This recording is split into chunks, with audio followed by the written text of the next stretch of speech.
জামালপুর জেলার মাদারগঞ্জ উপজেলার এক গ্রাম। শীতকাল, ডিসেম্বর মাস। ভোর রাত প্রায় ৩টা। এক বৃদ্ধা খালাম্মা হঠাৎ ঘুম থেকে উঠলেন।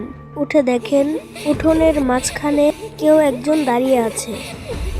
আলো আঁধারিতে দেখা গেল এক সাদা কাপড় পরা মহিলা, মুখ ঢাকা, চুল খুব লম্বা, পা যেন মাটির উপরে ভাসমান।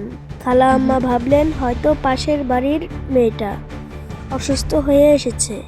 ডাক দিলেন, মা, কে তুমি?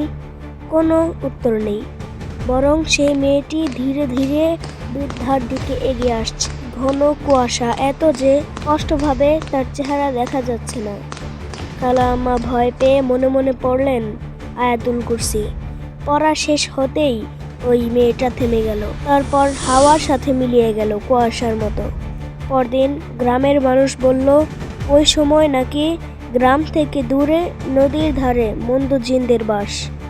শীতের কুয়াশা আর অন্ধকারে তারা মাঝে মাঝে মানুষের চোখে ধরা দেয়, কিন্তু আল্লাহর জিকির করলে তারা পালিয়ে যায়। প্রিয় বন্ধু, গল্পটি কেমন লাগলো অবশ্যই কমেন্ট করে জানাবেন।